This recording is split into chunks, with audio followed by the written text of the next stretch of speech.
Merci à tous d'être venus pour cette deuxième conférence débat sur le fédéralisme. Il y a de cela un mois environ, on avait tenu la première conférence débat qui s'est tenue à Novotel Gare de Lyon, qui a porté globalement sur le fédéralisme. Le fédéralisme en tant que mode de régulation sociale, politique, économique et culturelle au Congo-Brazzaville. Lors de cette conférence débat, il y a eu 4 interventions, dont la première intervention de M. Londi David, qui a fait une intervention qui s'inspirait de son ouvrage sur le fédéralisme au Congo, qui a porté d'une manière globale sur les aspects théoriques du fédéralisme au Congo. Il a beaucoup travaillé sur cette question, notamment ce que c'est le fédéralisme dans un pays comme le Congo, les différents enjeux. Il nous a retracé en long et large ce qu'il avait pu comprendre de la projection du fédéralisme dans notre pays. La deuxième intervention au cours de cette conférence débat était faite par un Gabonais, M. Mayandji Christian, qui a fait un travail aussi fort excellent sur le fédéralisme. Lui, il est géographe, mais le fédéralisme vu sous l'angle économique. Il y a eu une troisième intervention donc, de Ningwa Biango, qui est le fondateur de Congo Liberty. Lui, il a parlé plus des aspects pratiques du fédéralisme au Congo, en essayant de mettre en lumière certaines réticences des gens qui ne sont pas pour le fédéralisme, qui pensent que le fédéralisme serait en soi une scission, une partition du Congo. Non, a-t-il dit dans son intervention, le fédéralisme, c'est une répartition harmonieuse, une gestion au plus près de la réalité où les choses se passent. Aujourd'hui, donc, nous continuons donc cette série de conférences débat toujours sur le fédéralisme, mais qui va porter sur un aspect aussi fort intéressant de notre pays, à savoir les forces armées. Les forces armées, on sait très bien que le rôle politique joué par l'armée au cours de l'histoire politique et constitutionnelle du Congo-Brazzaville. Tout à l'heure, avant que le débat commence, on a échangé avec quelques intervenants, dont notamment le colonel Sukasuka, qui nous a donné quelques éléments d'appréciation sur sa conception de l'armée. Il viendra tout à l'heure aussi nous expliquer ce qu'il en pense du fédéralisme. Donc il y aura donc la première intervention ce matin de M. Benjamin Moutila, qui est membre de la Fédération des Congolais de la diaspora, et qui a longtemps travaillé aussi sur cette question de l'armée. Donc il viendra nous parler de nature, bilan et perspective des forces armées et de sécurité au Congo-Brazzaville. Par la suite viendra donc le colonel Sukasuka, qui est colonel de formation, diplômé de Saint-Cyr, breveté de l'École supérieure de guerre de Paris. Il a été entre autres aussi professeur à Paris 13. Il viendra de son côté nous parler donc l'Afrique malade de ses militaires, quelle perspective pour les forces armées et de sécurité. Troisièmement, donc, nous aurons donc l'intervention de M. José Ménébert, qui n'est pas encore là, qui est sujet gabonais, qui se définit comme étant un panafricaniste gabonais et fondateur de la fédéralitude. J'aimerais bien vous poser cette question aussi, qu'est-ce qu'il entend par la fédéralitude? Lui, il interviendra donc sur quelles forces armées et de police dans un État fédéral. Enfin, donc, sera le tour de Ningwa Biango, fondateur du site Congo Liberty. Quant à lui, il viendra nous exposer sur l'impératif du rééquilibrage ethnique dans l'armée congolaise. Je pense que ça a été toujours un sujet qui le tient à cœur. La question de savoir est-ce que l'armée congolaise est ethnique ou pas. Je pense qu'il nous donnera des éléments de réponse à cette problématique. Enfin, à l'issue de ces 4 interventions, on va s'ouvrir donc un débat aux participants. Et donc, nous attendons des propositions sur la thématique du jour, notamment sur les forces armées. Et dans un cadre fédéral, notre pays, le Congo, Et je pense que le débat sera riche, enrichissant. Et comme les éléments sont filmés, et je pense que ça sera intéressant pour la postérité, puisque on a ici quand même réuni dans cette salle partie des personnes qui ont réfléchi sur cette question des forces armées du Congo. Et je sais que mon frère aussi, Lubelo, a réfléchi aussi sur la question et sa réflexion sera la bienvenue à l'issue des interventions des 4 intervenants. Donc sans plus tarder, donc, je vais demander donc, à monsieur Benjamin Moutila de venir prendre ma place et de faire ses développements sur la nature, bilan et perspective des forces armées et de sécurité au Congo-Brazzaville. Monsieur Benjamin Moutila. Ok.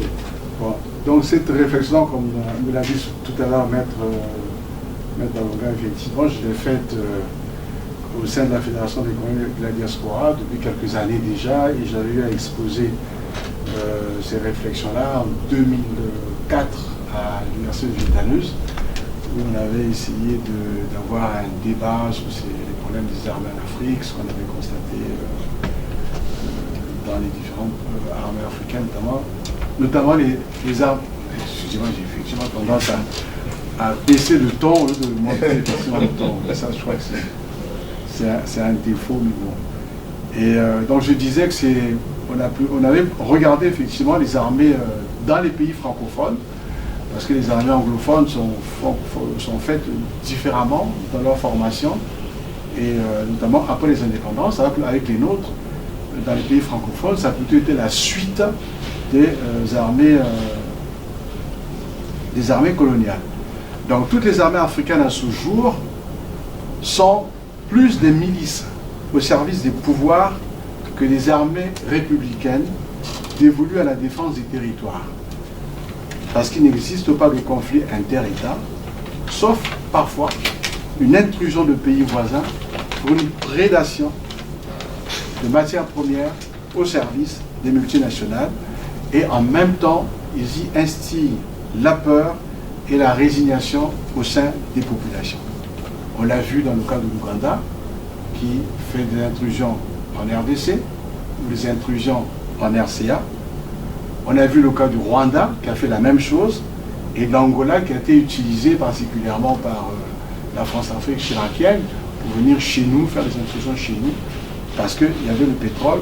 Et à l'époque, Chirac ne s'était pas empêché de dire, lors d'un cocktail à Luanda, félicitant le président Dos Santos, d'être venu au Congo remettre en place celui qui était le défenseur de la démocratie, en parlant de M. Sassou Nguesso. Donc pour vous dire comment nos armées pouvaient se comporter, ou comment nos armées étaient-elles situées. Donc ces guerres existantes sont aussi une captation des revenus de matières premières, notamment les matières stratégiques, parce qu'il faut se rappeler que quand nos États deviennent indépendants en 1958, on dépend de la Constitution de 58, dont nous sommes en 59, et les accords qui sont signés, toutes les matières premières sont mises dans le chapitre défense. Et quand on lit ces accords-là, on s'aperçoit déjà à l'époque que les matières stratégiques, il y avait des hydrocarbures liquides et gazeuses, c'était libellé comme ça. Il y avait toutes les terres rares, c'est-à-dire le cobalt, le coltan, le tantal, le nobium, le germanium. C'était déjà cité à ce moment-là déjà. Bon, comme nos dirigeants de l'époque n'avaient pas suffisamment de connaissances, ils avaient signé, je dirais, les yeux fermés en disant ça on ne sait pas ce que c'est, on signe, nous c'est l'indépendance qui nous intéresse, le reste ça ne nous regarde pas. Donc ils ont signé et la France s'est retrouvée à la tête de toutes ces fortunes-là, ce véritable coffre-fort, puisqu'en Afrique francophone, il faut savoir qu'on avait affaire à des études qui avaient été faites dès la sortie de la Première Guerre mondiale, parce qu'il y a un épisode qui est bien particulier de la Première Guerre mondiale, c'est que De Gaulle était patron des chars d'assaut, il était à l'époque commandant ou capitaine des chars d'assaut, il avait un bataillon qu'il commandait, et il va se retrouver en rade, manque de carburant. Alors qu'il faisait une percée battant les armées allemandes, et surtout en rade manque de carburant. Et c'est à ce moment-là que s'était fait un serment, le jour où j'arriverai aux affaires ou au pouvoir, quels que soient les moyens, je donnerai à la France une indépendance énergétique. Ce qui expliquera que si vous allez à Pointe-Noire par exemple, au rond-point Kassaï, dans les bâtiments qui sont autour du rond-point Kassaï, qui n'ont pas été cassés depuis, il y en a un où c'était marqué Société africaine des pétroles d'Afrique équatoriale. Et nous sommes dans les années 40-45. Donc le fameux Bergem qui existe aujourd'hui avait des ancêtres, et c'est cela déjà qui faisait toute la prospection minière de tous les pays francophones. Et donc au sortir de la guerre, la France avait déjà tout ce catalogue des matières premières dans les différents pays africains, notamment francophones. Donc ils savaient où ils allaient, ils savaient ce qu'ils faisaient. Ce qui explique par exemple à Pointe-Noire, pour ceux qui ont la mémoire, dans les années 60, on brûlait le gaz. On se disait, il y a une torchère qui brûle, on brûle du gaz, mais ce gaz, pourquoi il est brûlé? Donc on ne comprenait pas toujours tout, mais parce que tout simplement, le Congo était parmi les pays, je dirais, en prospective pétrolière, et qu'il fallait surtout le garder pour l'avenir, en exploiter d'abord celui du Gabon. Et le Cameroun viendrait après. Donc pour vous dire que c'est... tout ça s'était mis en chantier depuis belle lurette. Donc ces armées-là, donc, quand on arrive à l'indépendance, donc les miliciens rentrent, ceux qui étaient dans les fameuses milices qu'on avait, qui portaient les Chéchas, ou d'autres militaires, rentrent dans l'armée nationale qui est créée, et cette armée est formatée pour toujours préserver donc ce précaré france-africain, également aussi les matières premières. Donc ces pouvoirs, aujourd'hui, par contre, vont tenter d'instrumentaliser ces armées en les villagisant ou en les ethnicisant. Dans le livre qu'on a écrit en 2004, donc Sassou Nguesso, les récits ascension de la France-Afrique, il y a un décret signé par Sassou qui nomme des généraux. Et dans ces généraux-là, il y a 80% des officiers qui sont issus de la cuvette. Et quand j'ai posé la question une fois à un ami, un aîné, qui est de la cuvette, il me dit, en fait, par les noms, on peut savoir d'où on vient. Est-ce que tu peux me dire dans quel coin exactement de la cuvette sont-ils nés? Entre Mosaka, Owando et toutes les autres localités de la cuvette. Et quand il a regardé, donc il était en train de cocher au fur et à mesure, à la fin il me regarde et il me dit, oh, mais tu m'as tendu un piège là. Je dis, mais pourquoi grand j'ai tendu un piège? Ils sont tous nés entre Oyo, Olongo et Edou. Dans le fameux triangle où habite M. Sassou. Donc c'est pour ça que cette armée est déjà dès le départ, si vous voulez, mais vraiment très ethnicisée. Et ces armées, on va les retrouver exactement les mêmes, faites de la même façon, au Togo, avec les Kabyés, qui vont former l'ossature de l'armée de Yadema, pour mettre sous coupe le pays, mais surtout parce qu'il y avait les phosphates, et que ces phosphates, bien évidemment, ceux qui lisent un peu vont le savoir que les phosphates servent à faire non seulement les engrais, mais aussi les explosifs. Donc, ça servait. Et pour marquer effectivement, en revenant sur notre pays, pour marquer effectivement que ces armées-là étaient vraiment des armées qui étaient totalement ethnicisées, il faut juste se rappeler deux petites saillies. La première, c'est de Nyangambwala qui dit que deviendraient les Mboshi si Sassou n'est plus au pouvoir. Ou alors, notre fameux ami Jidéo qui va dire « Nous avons brûlé le poule, le ciel n'est pas tombé ».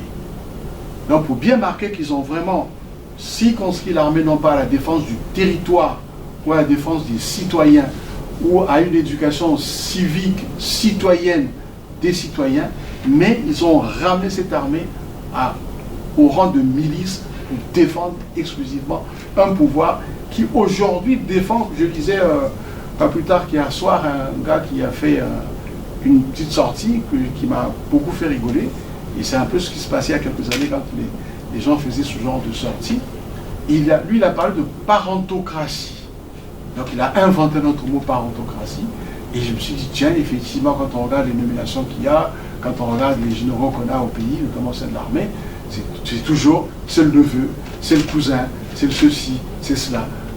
Il y a quelques années, on reprochait ça à Yadema, puis son armée était appelée l'armée des cousins. Et chez nous aussi, c'est ce qu'on est en train de voir, l'armée est en train de se réduire à une armée carrément des neveux, et armée qui se réduit carrément à la limite, je dirais, à l'ethnie. Et ces officiers jouissent également aussi d'une très grosse impunité. On a vu avec le procès qu'ils ont organisé à Brazzaville sur les disparus du beach, tous les officiers qui étaient là, il n'y en a aucun qui a été condamné. Ils sont tous sortis de là, blancs comme neige.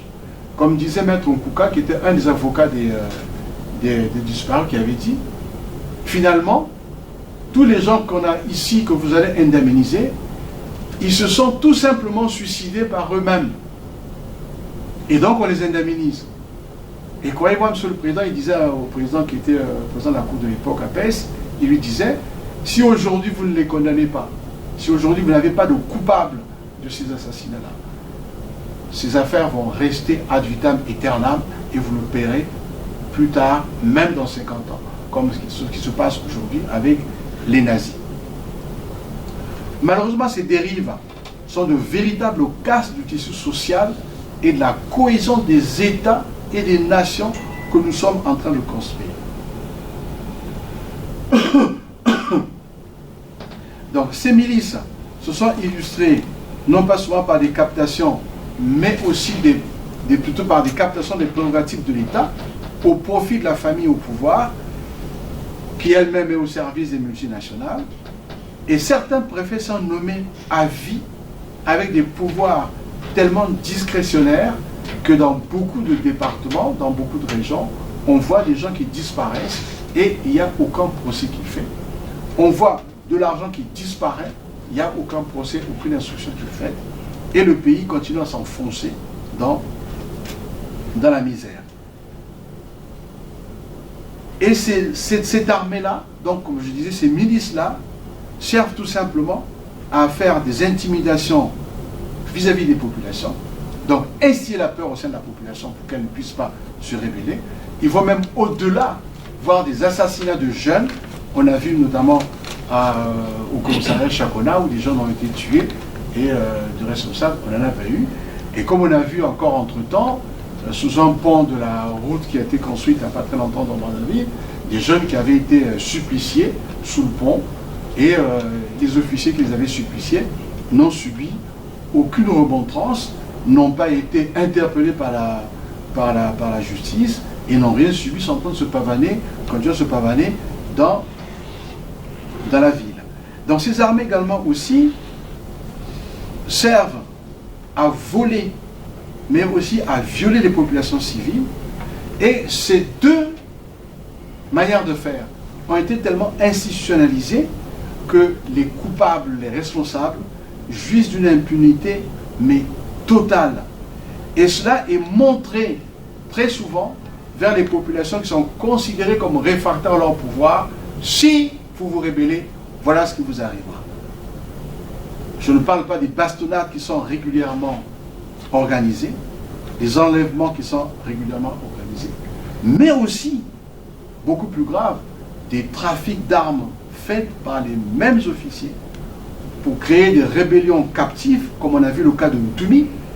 Comment voulez-vous expliquer qu'une rébellion se trouve dans un département enclavé et que cette rébellion n'est pas, comme on disait pour ceux qui ont lu Che Guevara, n'est pas de base de repli pour se ravitailler en logistique.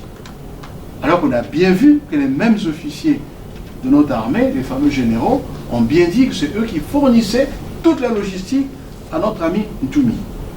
Et ces mêmes armées ont été à la tête des fameux marchés parallèles qu'on avait surnommés plus ou moins Koweït, qui passaient leur temps à aller voler tout le long du chemin de fer et ils ramenaient toutes ces denrées-là qui étaient vendues en Pila, derrière la maison de Sassou, patron d'un de mes oncles qui est décédé il y a 2 semaines, que nous sommes en train de pleurer actuellement.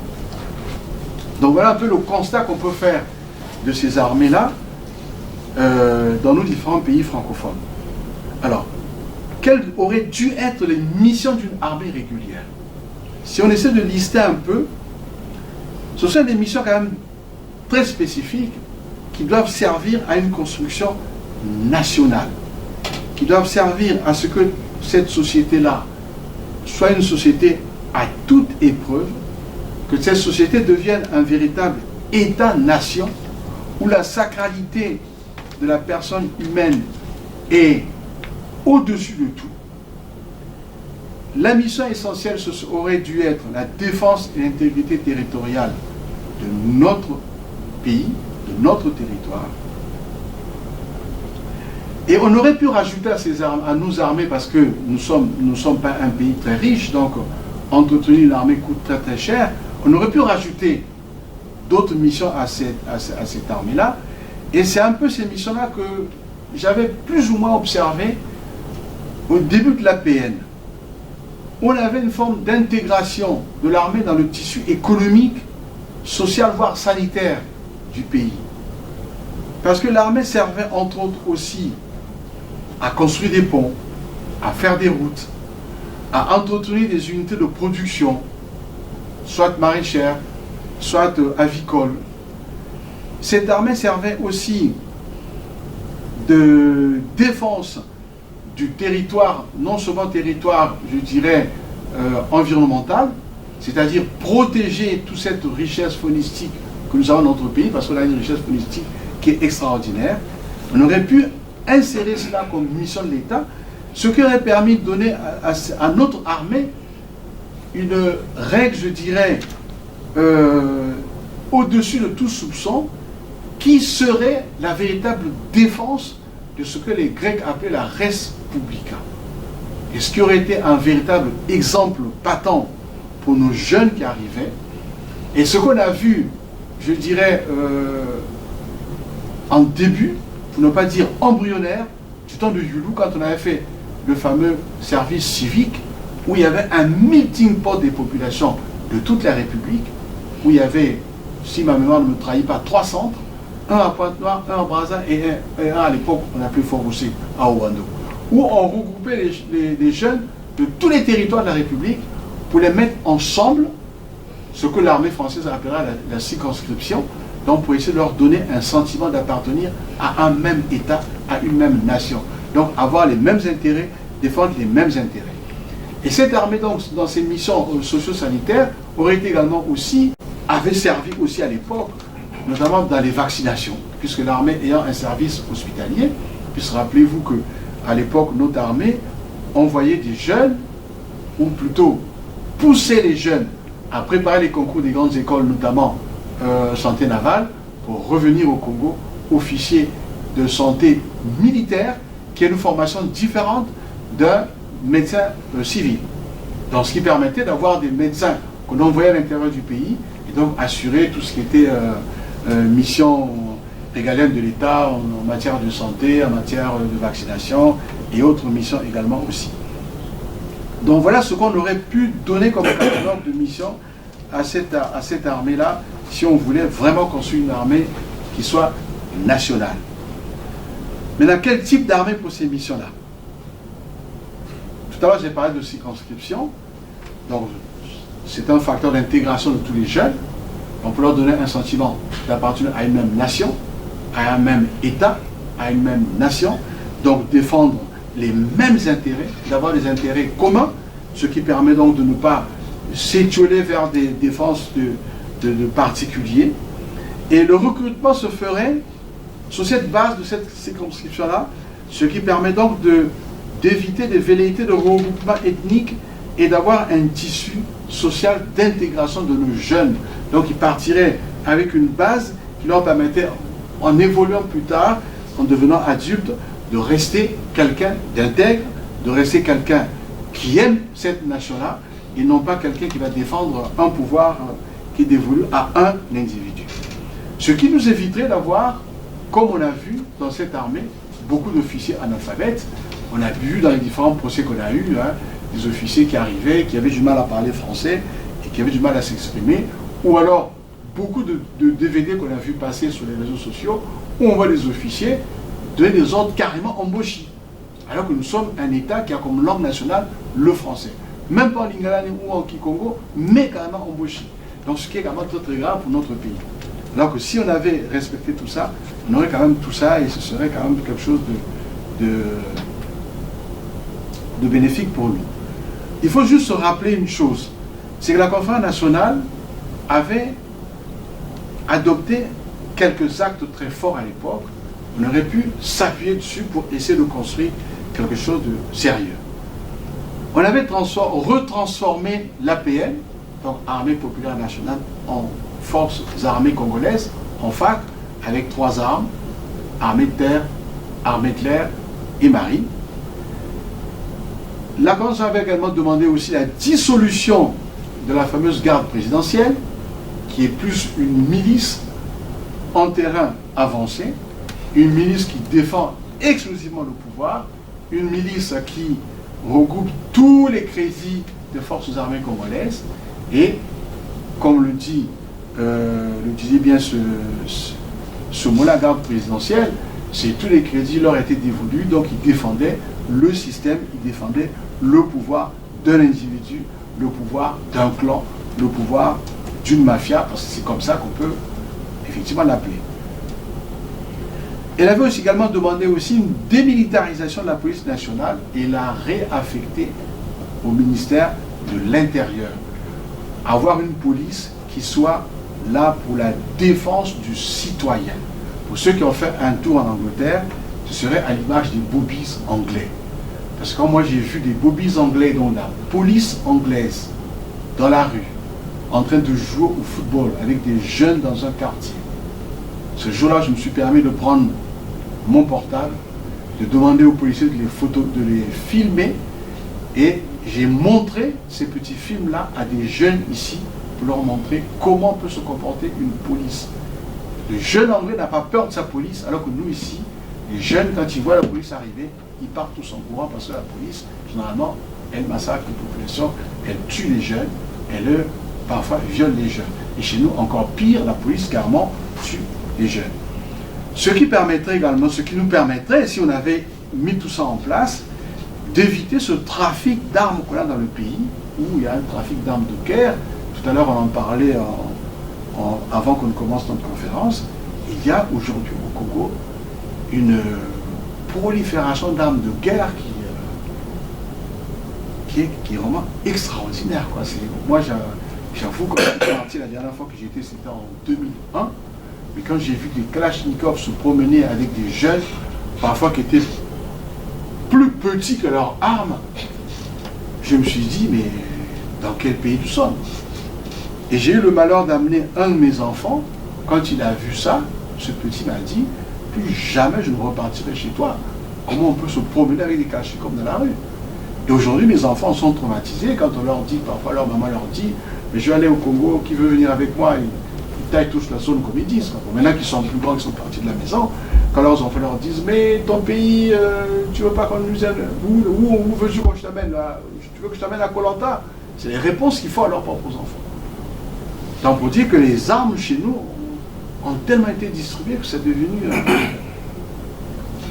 Donc voilà, en quelques mots, ce qu'on peut dire sur nos armées, ce qu'elles sont devenues, quelques missions qu'on peut donner à des armées futures, si on veut reconstruire un pays, si on veut reconstruire une armée.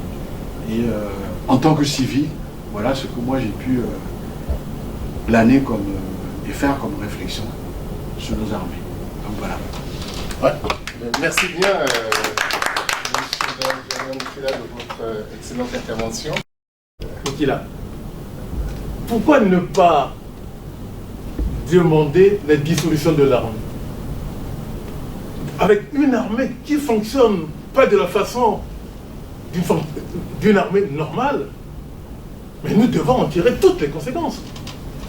Alors pourquoi ne pas proposer cela? Alors, par manque de courage, ou bien par gêne personnelle, ou bien parce que tu as des parents militaires, donc me forcément, il faut protéger les siens. Alors, qu'est-ce que tu en penses? Alors, c'est pas que j'ai peur ou je n'ai pas osé demander une dissolution de l'armée, mais quand je fais la situation actuelle de l'armée, de ce fait, ce n'est pas une armée républicaine. Donc, de ce fait, elle est à dissoudre et refaire un recrutement de l'armée. Tout à l'heure, je parlais de circonscription. C'est-à-dire que c'est de recréer un melting pot de jeunes de notre pays. Et de ce melting pot-là sortiraient effectivement des jeunes en capacité de pouvoir devenir officiers. Parce que le colonel Soukasouka tout à l'heure nous reprécisera cela. Quand on a créé cette armée-là, ça a été la continuité de l'armée coloniale. Parce que parmi eux, lui en est un exemple, c'est qu'il y a eu des officiers qui ont été formés dans les grandes écoles militaires ici, et d'autres qui n'ont pas fait ces écoles militaires-là, mais qui sortaient de l'armée coloniale. Et c'est les tout premiers qui arrivaient au Congo, c'est ceux-là qui ont fait cette armée-là. Donc c'est pour ça qu'aujourd'hui, et dans ce lot de jeunes qui arrivaient, qui devenaient officiers, donc certains avaient fait les grandes écoles, donc, et avaient une formation qui était des formations extrêmement pointues, ont été dans l'armée, donc ont voulu avoir justement cette armée républicaine. Et ceux qui arrivaient, qui n'avaient pas ces capacités-là de véritables officiers militaires, c'est ceux-là qui ont été recrutés par les services, notamment français. Quand on prend le cas de Sassou, par exemple, qui est un exemple typique, qui lui, quand il est recruté en Bouddha, il est mis dans l'armée comme officier de réserve. Il échoue à toutes ces écoles militaires.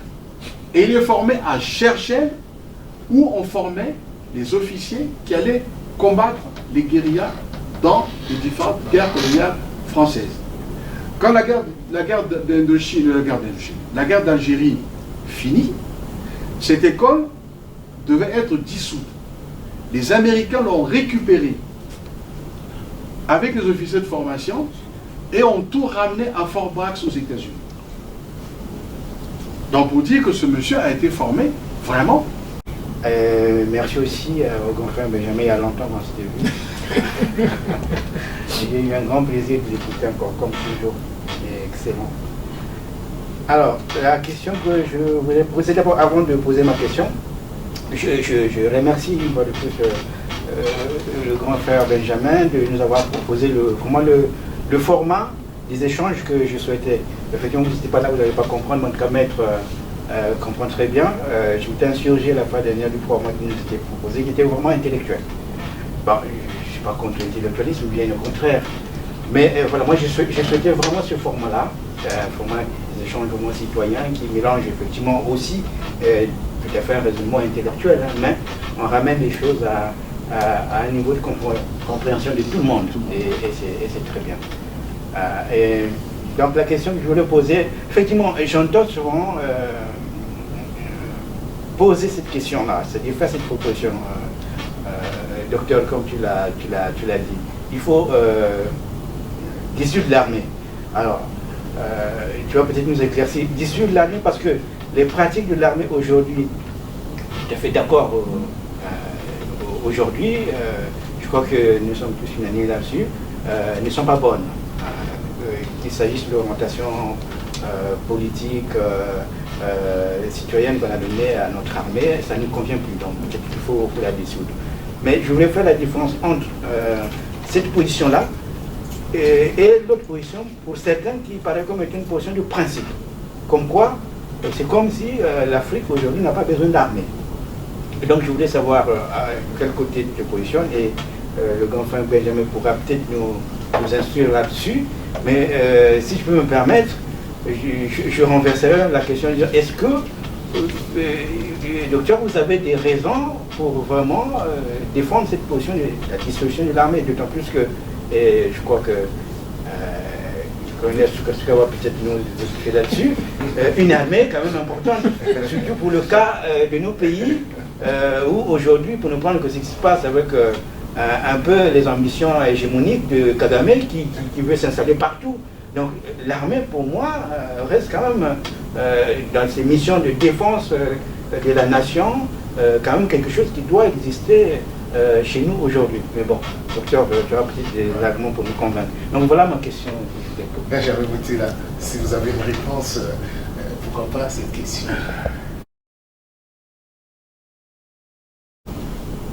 En fait, dissoudre l'armée, ce n'est pas l'idéal.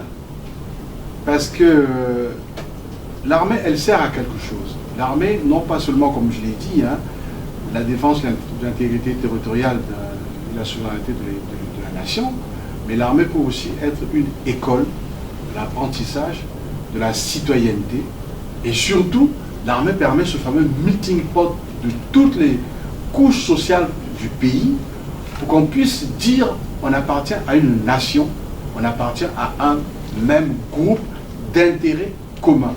Et ça, moi, ça me paraît très important parce que, quand moi je compare, je regarde un peu la France qui s'est passée il y a quelques années, avant qu'on enlève la circonscription. Avant, en France, tous les jeunes à 18 ans, l'armée, 18 mois, tu sortais de l'armée. Quand ils y rentraient, ceux qui ne savaient pas lire et écrire apprenaient à lire et à écrire. Ceux qui ne connaissaient pas l'histoire de la France, ils apprennent l'histoire de la France. Ceux qui ne savaient pas qui était qui et qui habitait où et comment, ils apprenaient aussi. Donc il y avait ce sentiment d'appartenir à quelque chose. Et à ces époques-là, moi j'étais encore au lycée, on ne faisait pas beaucoup de différences. On ne disait pas, tiens, lui c'est un arabe du Maroc, lui c'est un arabe de la Tunisie, lui c'est un arabe de l'Algérie. On ne faisait pas trop ces différences-là. Les gens étaient un peu, pas totalement, mais un peu mélangés. Ce sentiment naissait déjà. J'ai retrouvé un copain avec qui j'étais au lycée, avant que je ne prenne ma retraite, avec qui j'ai travaillé, on s'est rappelé un peu ces moments-là. Et il disait, mais comment se dit, toi tu es marocain, et puis tu es là où tu es, tu fais le boulot que tu fais, tu as toutes ces compétences-là, mais comment se fait-il que... Et lui m'a parlé de là. Moi, je n'ai pas fait l'armée à l'époque, parce que bon, il y avait toujours des tours de passe-passe pour ne pas faire l'armée. Mon père était ancien haut fonctionnaire de ce pays-là, donc il avait réussi dans les tours de passe-passe à ce que je ne fasse pas l'armée. Bon. Donc j'y avais échappé. Mais cet ami avait fait l'armée, lui, et à l'armée, bon, j'avais des amis qui avaient fait l'armée, avec qui je revoyais quand ils sortaient des casernes, avec qui on discutait quand ils étaient en permission. Et il y avait ce sentiment-là, ce côté-là, d'appartenir à quelque chose. Aujourd'hui, quand on voit dans les cités, les jeunes, comment ils se comportent. Moi, je suis de telle cité. Ils vont même beaucoup plus loin. Moi, je suis marocain. Lui, l'Algérien, je ne l'aime pas. Donc, ils vont se taper dessus. À l'époque, on se tapait dessus par quartier. Ceux des Batignolles venaient se battre avec ceux de Bagnolet. Mais ils se battaient à coups de poing, mais c'était à la bonne franquette. On se battait, et après, pas très loin de Gambetta, il y a ce qu'on appelle un petit café. C'était le café d'Edith Piaf. Ceux qui se battent ici, à Bagnolet, avant qu'on construise ces tours-là, donc le nouveau hôtel, tous les tours qu'il y a ici, quand ils venaient se battre, ceux de Bagnolet se battent ici, ils allaient au café, boire ensemble, échanger, et manger à l'époque. Il n'y avait pas d'hamburger, on allait manger des croque-monsieur. Je ne sais pas si vous savez ce que c'est les croque-monsieur. On allait manger des croque-monsieur. Pourtant, c'était Castagnier ici, vous allez manger les croque-monsieur ensemble, et ils buvaient du cacolac et le fameux Orangina, la bouteille ronde là qu'on secouait. Aujourd'hui, dans les jeunes, on ne retrouve pas ça. Ma petite expérience, quand je travaillais encore, les jeunes se tapent dessus, même d'une rue à une autre. Et plus loin, c'est « moi je suis algérien ». Et dit « je suis algérien ».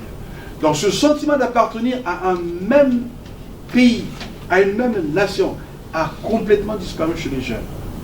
Or nous, avec ce qui se passe actuellement au pays, avec cette armée qui a été totalement, mais villagisée. Quand j'ai utilisé ce terme la première fois, c'est Verschaff qui m'avait dit, mais qu'est-ce que tu comprends par villagisé? Parce qu'effectivement, il avait du mal à comprendre ce qu'on entendait nous par village et ce que eux entendent ici par village. Ce n'est pas les mêmes concepts. Donc il a fallu que je lui explique. Mais nous, Congolais, on se comprend quand on dit villagisé. C'est vraiment le village, c'est-à-dire qu'on reste dans le clan le plus réduit, parce que le village à nous, c'était quoi? Il y avait le patriarche, ses différentes femmes, ses frères, ses sœurs qui étaient mariées, c'était la même famille. Et on restait comme tel. Et nos armées sont devenues comme ça. Et ces armées devenues comme ça, aujourd'hui, si on ne les dissout pas, on ne refait pas les circonscriptions, refaire un véritable melting pot de mélange de jeunes de différentes régions.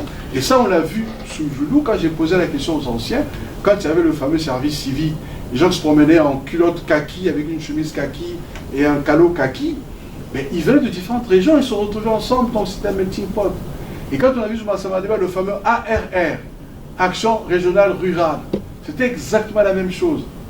La tenue avait changé, ils avaient une tenue vert olive, ils n'avaient plus de culottes, ils avaient des pantalons, ils avaient la fameuse casquette cubaine, mais c'était aussi le même mélange melting pot de gens de toutes les régions qu'on regroupait pour créer justement ce sentiment d'appartenir à la même nation. Chez nous, ça a disparu complètement. Nous, quand on était jeunes, quand j'étais encore au pays, quand on s'insultait, on disait par exemple, on se traitait. On disait, oh toi t'es un Sanboshi, oh toi t'es un Salbabembe. Mais c'est pour rigoler qu'on disait ça. Mais on n'avait pas conscience qu'on appartenait à des groupes ethniques différents, puisqu'on mangeait tout le temps ensemble. On était constamment ensemble quand on était jeunes. Moi j'ai eu la chance d'habiter au centre-ville très tôt. En 60, j'habitais au centre-ville, derrière le cinéma Vogue. Mais là où on habitait, il y avait nous. Mon père était, lui, pour une partie du Poul, une partie des plateaux, puisque sa mère était des plateaux, son père est du Poul. Et il y avait une famille qui était du Nord, je ne sais même pas de quel coin ils étaient. Je ne me rappelle même pas. Et on avait un peu plus loin, il y avait le Opango, il y avait les Mi qui habitaient un peu plus loin. Et le matin, quand je partais à l'école, on avait un chauffeur qui venait nous chercher, qui nous ramenait à l'école à Bakongo, on était à Saint-Jeff à Bakongo, et qui après revenait au centre-ville récupérer papa pour l'amener à son boulot. Souvent le matin, quand on passe devant la piscine, on récupérait le vieux Opango qui attendait son chauffeur. Le chauffeur arrivait, le Premier ministre, on s'arrêtait, il faisait signe, on s'arrêtait. Nous, c'est une 2 chevaux, on passait derrière la 2 chevaux et lui tu mettais devant, et on le laissait à la primature, enfin à l'époque, on l'appelait la primature, à son cabinet, et le chauffeur nous conduisait. Ça, c'est des temps révolus, un Premier ministre. Et aujourd'hui, on ne trouve pas cette manière de vivre, cette manière d'être, cette convivialité qu'il y avait entre autant les cadres du pays que les jeunes tels qu'on grandissait. Et nous, quand on grandissait à l'époque, nous on habitait au centre-ville, mais on venait du Bakongo. Mais les copains qu'on avait au centre-ville qui venaient de Potopoto, on s'appelait cousins. Et l'exemple le plus qu'on vient de perdre là, c'est le vieux Adampo, Henri Gilbert, qui est décédé là, il y a 2 semaines, dont le corps est parti hier, que moi j'appelais cousin parce que son père était un copain à papa. Et quand il s'est mis avec ma tante, la petite soeur de mon père, et son père disait, mais comment tu vas appeler Henri, toi? Je vais appeler tonton, tu vas continuer à appeler cousin. Donc voilà. Mes frères,